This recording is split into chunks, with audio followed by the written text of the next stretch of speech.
Singapore के top business leaders ने PM Modi के साथ की बैठक भारत में निवेश करने की जताई इच्छा। पीएम मोदी ने सिंगापुर के कारोबारियों और बिजनेस लीडर्स से कहा, आपको काशी में करना चाहिए निवेश।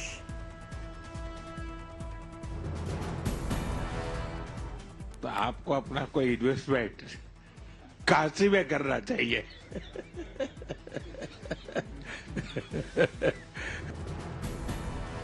सिंगापुर के बिजनेस लीडर्स से पीएम ने कहा, भारत में तेजी से बढ़ रहा है एविएशन सेक्टर, 100 और एयरपोर्ट्स बनाने होंगे, एविएशन सेक्टर में अवसर। सिंगापुर के कारोबारियों से पीएम मोदी का संवाद, कहा, भारत में 1 लाख से ज्यादा स्टार्टअप्स, हमारी सरकार सुधारों के लिए प्रतिबद्ध है।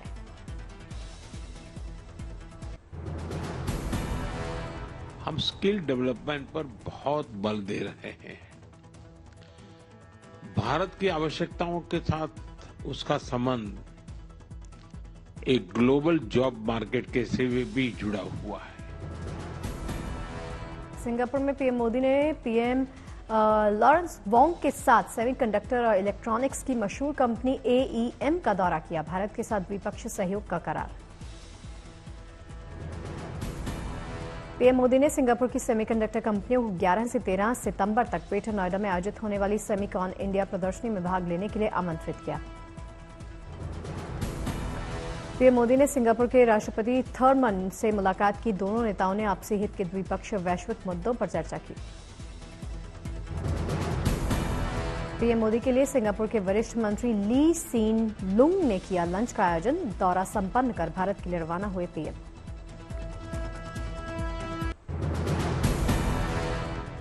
रूस यूक्रेन युद्ध पर विराम लगने की जगी उम्मीद, राष्ट्रपति पुतिन ने कहा, यूक्रेन से बातचीत के लिए रूस तैयार। रूस के व्लादिवोस्तोक में आयोजित ईस्टर्न इकोनॉमिक फोरम में पुतिन ने दिया बयान, भारत चीन ब्राजील को मध्यस्थता के लिए उपयुक्त बताया।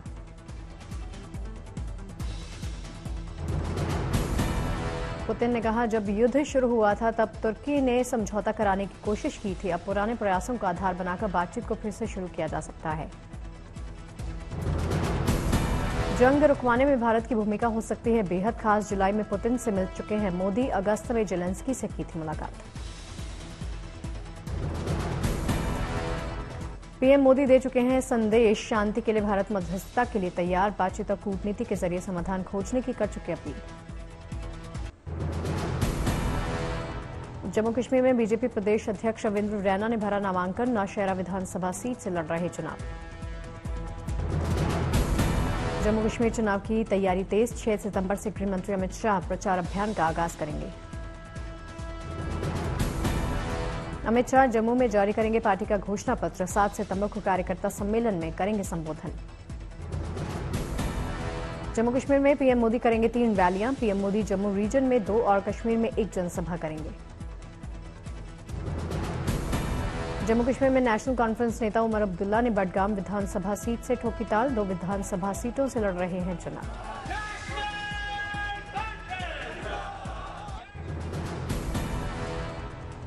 हरियाणा चुनाव में बीजेपी की पहली लिस्ट के बाद बगावत के सुर तेज, रणजीत सिंह चौटाला ने सैनी मंत्रिमंडल से इस्तीफा दिया। हरियाणा में रतिया से विधायक लक्ष्मण नापा ने दिया इस्तीफा, शमशेर गिल भी बीजेपी से खफा। हरियाणा में पदकवीर रेसलर रहे बीजेपी नेता योगेश्वर दत्त ने बढ़ाई पार्टी की मुश्किलें, गोहाना विधानसभा सीट से टिकट नहीं मिलने पर नाराजगी। योगेश्वर दत्त ने ट्वीट कर लिखा, चरित्र जब पवित्र है तो क्यों है ये दशा तेरी, ये पापियों को हक नहीं की ले परीक्षा तेरी। दुष्यंत चौटाला ने उचाना कलां विधानसभा सीट से भरा पर्चा, नामांकन में उमड़े जेजेपी कार्यकर्ता। महाराष्ट्र के सांगली पहुंचे राहुल गांधी ने शिवाजी की मूर्ति ढहने का उठाया मुद्दा, कहा, पीएम मोदी के सिर्फ शिवाजी से माफी मांगने से चलेगा नहीं काम।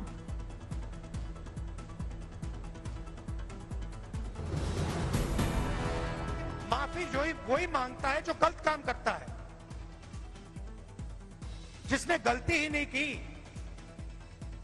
उसको माफी किस चीज। राहुल गांधी ने सांगली में जाति जनगणना का उठाया मुद्दा, जाति जनगणना को देश हित में बताया जरूरी। राहुल गांधी ने सांगली में फिर दोहराया, कहा, हमें नफरत को मोहब्बत से हराना है। राहुल गांधी ने नियुक्तियों में पक्षपात का आरोप लगाया, कहा हर संस्थान में आरएसएस के लोगों की हो रही भर्ती। वाराणसी पहुंचे बीजेपी सांसद मनोज तिवारी का अखिलेश यादव पर पलटवार, कहा पीएम मोदी सीएम योगी को इतना मजबूत करें कि अन्याय और माफियाओं को बुलडोजर चलता रहे।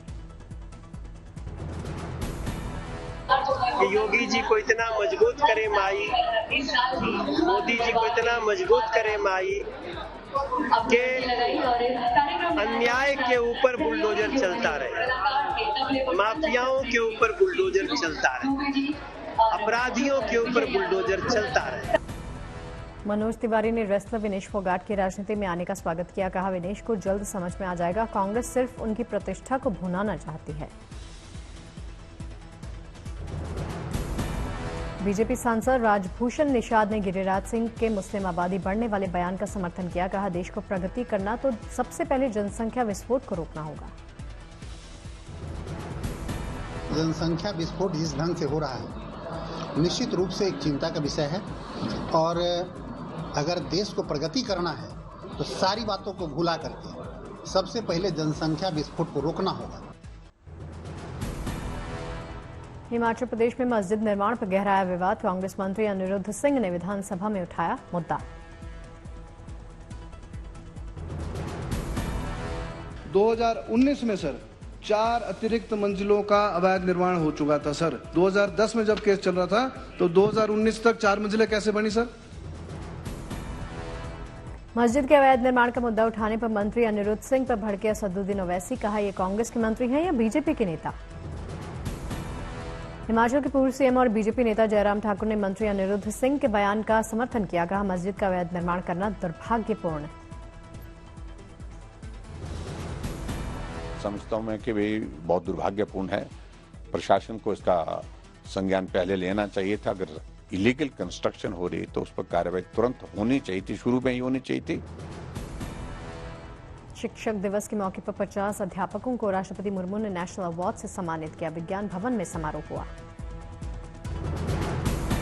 प्याज की बढ़ती कीमतों से जनता को निजात दिलाने की कवायद, 35 रुपए प्रति किलो की दर से सरकार बेच रही प्याज। महाराष्ट्र में रोडवेज कर्मचारियों ने खत्म की अपनी हड़ताल, सरकार ने 6500 रुपए बढ़ाया वेतन, गणपति उत्सव से पहले यात्रियों ने ली राहत की सांस। अयोध्या पहुंचे यूपी के सीएम योगी आदित्यनाथ ने पूजा अर्चना की, रामनाथ स्वामी मंदिर में फहराया ध्वज।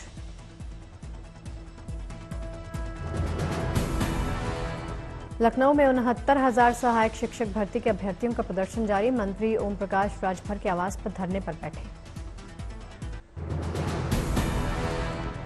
किश्तवाड़ में केंद्रीय मंत्री अनुराग ठाकुर का कार्यकर्ताओं ने फूलमाला पहनाकर स्वागत किया, बीजेपी प्रत्याशी शगुन परिहार के लिए चुनाव प्रचार। देहरादून में शिक्षक दिवस पर अवार्ड फंक्शन का आयोजन किया गया, कार्यक्रम में सीएम पहुंचे। डिब्रूगढ़ में सीएम हिमंता बिस्वा शर्मा ने इस्कॉन मंदिर का शिलान्यास किया, विधि विधान से पूजा की। शिलान्यास कार्यक्रम में कलाकारों ने पेश किया पारंपरिक नृत्य, जमकर बजे ढोल और ताशे।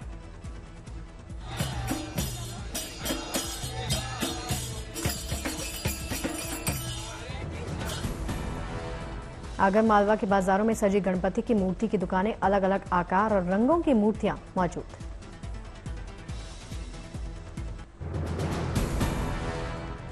अलीगढ़ में मूर्तिकार बना रहे गणपति की इको फ्रेंडली मूर्तियां, खरीदारी कर रहे लोग। कोयंबटूर में गणेश चतुर्थी की दिख रही रौनक, मूर्तिकार बना रहे बप्पा की शानदार मूर्तियां। गणेश चतुर्थी के लिए मेरठ के बाजार भी तैयार हैं, गणपति की मूर्तियों से सजे धजे बाजार। भुवनेश्वर से दुनिया के कोने कोने में सप्लाई हो रहा ड्रैगन फ्रूट, डिप्टी सीएम पहुंचे।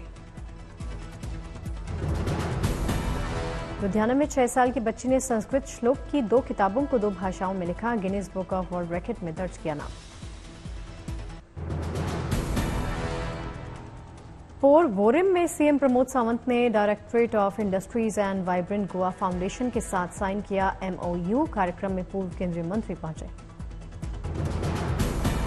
दिल्ली में यूजीसी ने इंस्टीट्यूशनल डेवलपमेंट प्लान पर वर्कशॉप का आयोजन किया, केंद्रीय मंत्री धर्मेंद्र प्रधान पहुंचे। दिल्ली में building India as an electric mobility पर हुई कॉन्फ्रेंस में शामिल हुए केंद्रीय मंत्री एचडी कुमारस्वामी। विकसित भारत पर बातचीत। चेन्नई के निजी कॉलेज में ग्रेजुएशन डे का आयोजन किया गया। कार्यक्रम में शामिल हुई डीएमके सांसद कनिमोझी करुणानिधि।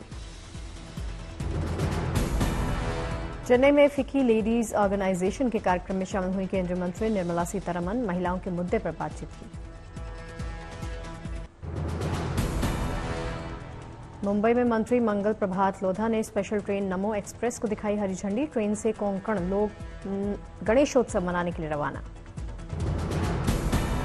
मुंबई में वार्षिक बैंकिंग कॉन्फ्रेंस FIBAC 2024 का आयोजन। कार्यक्रम में RBI गवर्नर शक्तिकांत दास पहुंचे। हैदराबाद के बाजारों में दिखी गणेश चतुर्थी की रौनक। गणपति की मूर्तियों से पटी दुकानें। सोनीपत के रहने वाले धर्मवीर नैन ने पैरा ओलंपिक में जीता गोल्ड। परिवार हुआ खुशी से गदगद। जबलपुर में शिक्षक संजय चौबे का वेस्ट से बेस्ट का अनोखा अभियान। बगीचा बनाकर बच्चों को पर्यावरण के प्रति जागरूक कर रहे। विजयवाड़ा में भारी बारिश से कई हिस्सों में जलभराव। NDRF की टीमें राहत बचाव कार्य में जुटी। भारी बारिश के बाद शहर में चलाया गया स्वच्छता अभियान। अग्निशमन कर्मी और नगर निगम के कर्मी पहुंचे। तेलंगाना के भद्राचलम में भारी बारिश से गोदावरी नदी का बढ़ा जलस्तर। प्रशासन ने की लोगों से सतर्क रहने की अपील। मिर्जापुर में वाटरफॉल पर पिकनिक मनाते नजर आए। अचानक से पानी बढ़ गया। फंस गए 2 सैलानी। पुलिस ने रेस्क्यू किया। दिल्ली नोएडा बॉर्डर कालिंदी कुंज पर दिखा लंबा जाम। रेंगती नजर आई गाड़ियां। तेलंगाना के मुलुगु में भारी बारिश से भारी नुकसान। तेज बारिश से करीब 50,000 पेड़ टूटे। कर्नाटक के कलबुर्गी में बारिश से सड़कों की हालत खराब हुई। वाहन चलाने में लोगों को परेशानी हो रही। मुंबई में हुई जोरदार बारिश। यातायात पर पड़ा असर। धीमी दिखी वाहनों की रफ्तार। गांधीनगर में जमकर बारिश हुई। शहर के कई इलाकों में सड़कों पर जमा हुआ पानी। वाराणसी में फिर से बढ़ने लगा गंगा नदी का जलस्तर। लोगों की फिर से बढ़ी मुसीबत। सूरत में पुलिस ने की बड़ी कार्रवाई। 15 फर्जी डॉक्टर्स को गिरफ्तार किया। जामताड़ा में पुलिस को बड़ी कामयाबी हाथ लगी। 5 साइबर ठगों को गिरफ्तार किया। डिब्रूगढ़ में पुलिस की बड़ी कार्रवाई। करोड़ों रुपयों की ठगी करने के आरोपी को धरा। पुणे में पुलिस को मिली बड़ी सफलता। पुलिस ने हथियार के साथ 3 तस्करों को गिरफ्तार किया। गाजियाबाद में स्टंट करना 2 युवकों को थोड़ा सा महंगा पड़ा। पुलिस ने किया गिरफ्तार। काटा 21,000 का चालान।